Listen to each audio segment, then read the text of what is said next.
झरिया विस्थापन और पुनर्वास योजना का कैबिनेट से संशोधित प्लान का सही से अनुपालन के लिए अपने 2 दिवसीय दौरे पर धनबाद पहुंचे केंद्रीय कोयला राज्य मंत्री सतीश चंद्र दुबे, जहां सुरक्षित पुनर्वास के लिए राज्य सरकार और अधिकारियों के साथ समीक्षा कर रहे हैं। वहीं आज गोधर में हुए भूधसान की घटना ने अग्नि प्रभावित इलाकों के निवासियों को दहशत में डाल दिया है। बीसीसीएल के एरिया 6 गोधर में एक घर के बाहर कपड़ा फैला रही युवती अचानक गोफ बनने से उसमें समा गई।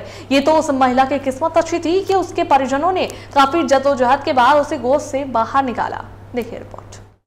केंद्रीय कोयला राज्य मंत्री आज धनबाद में विस्थापितों के सुरक्षित पुनर्वास को लेकर अधिकारियों के साथ बैठकें कर रहे थे, क्षेत्र का दौरा कर रहे थे। वहीं दूसरी ओर बीसीसीएल के एरिया 6 अंतर्गत गोधर के एक इलाके में आज दिन में जहां अच्छी खासी आबादी रहती है, वहां एक घर के बाहर अचानक से भूधसान की घटना हो गई और उसमें घर के बाहर कपड़े फैला रही अंजलि नामक युवती समा गई। परंतु उसकी किस्मत अच्छी थी कि उसी समय उनके घर दूध देने आ रहे एक व्यक्ति ने देख लिया और शोर मचाने लगा। शोर सुनकर उनके घर के सदस्य भी बाहर निकले और अंजू को निकालने में जुट गए। लगभग 20 मिनट की कड़ी मशक्कत के बाद उसे गोफ से बाहर निकाला जा सका। घटना के बाद पीड़िता के भाई मनोज कुमार सिंह ने बताया कि वे लोग सालों से यहाँ रह रहे हैं। पुनर्वास की सिर्फ बात हो रही है, उसे सही से अमल भी नहीं लाया जा रहा है। वहीं पीड़िता अंजू ने बताया कि कपड़ा फैलाते वह कब गोफ में समा गई उसे पता ही नहीं चला। सुबह लगभग 10 बजे मेरी बहन वहाँ कपड़ा पसारने गई थी बाहर में, दरवाजे के बाहर में। तो अचानक दूध देने हमको आते घर में, मेरा मनोज यादव दूध देने के लिए आए थे। तो अचानक देखे वहाँ गड्ढा गोफ हो गया। तो अचानक वो हल्ला किए कि देखिए आपका घर के बाहर में गोफ हो गया।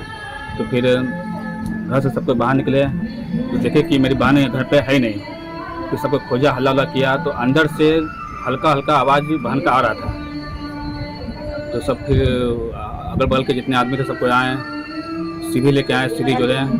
फिर मेरा एक भगना आया हुआ है बिहार से, साहिल सिन्हा उनका नाम है। वो फिर सीढ़ी से नीचे उतरा गोफ में। फिर नीचे उतरने के बाद फिर वो बहन को लेकर ऊपर क्या रोज कपड़ा डालते हैं, सब अलना बांधा हुआ है टंगना, उसी में डाल रहे थे कपड़ा। अब बस कपड़ा डाल दिए, उसके बाद हम सीधे नीचे चले गए। खड़े मतलब हम नीचे जाके बैठ गए। जितना गड्ढा भी होगा ये नीचे जाकर हम बैठ गए। उसके बाद फिर क्या हुआ? नहीं, उसके बाद तो फिर आवाज दिए सबको, पापा मम्मा भाई बहन। कितना देर तक अंदर रहे? अब वो तो कपड़ा डाल दें, उसके बाद मेरे को उतना तो नहीं पता, लेकिन आधा घंटा 15 मिनट जो लगा। 15 मिनट लगा। चोट भी लगी है आपको? नहीं, हल्का खरोच आया है हाथ पैर में थोड़ा सा। अंदर से गैस उस भी कुछ हो रहा था? नहीं, कुछ तो नहीं हो रहा था। थोड़ा ध्यान इधर उधर दिए तो हमको सिर्फ तार वायर दिखा और ग्लास व्लास था टूटा हुआ, तार था, सब दिखा। इस घटना की जानकारी होने के बाद विधायक राज सिन्हा भी गोधर पहुंचे। विधायक पीड़ित परिवार से मिले और अंजलि को सांत्वना दी। मीडिया से बात करते हुए विधायक ने कहा कि इस संदर्भ में बीसीसीएल से बात कर अविलंब यहां के निवासियों को बसाने की बात कही जा रही है।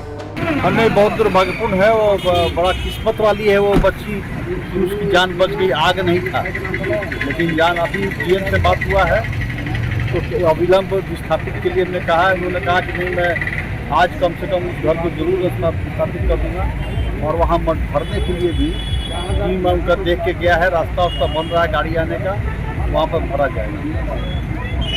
बहरहाल मंत्री का दौरा और दूसरी ओर भूधसान में बने गोफ में समाई युवती की घटना ने ये प्रमाणित कर दिया कि अग्नि और भूधसान प्रभावित इलाकों में रह रहे लोग कब जमींदोज हो जाएंगे कहना मुश्किल है। साथ ही पता चला कि पुनर्वास पर कितनी गंभीरता से अमल किया जा रहा है। Bureau TV 45 Dhanbad.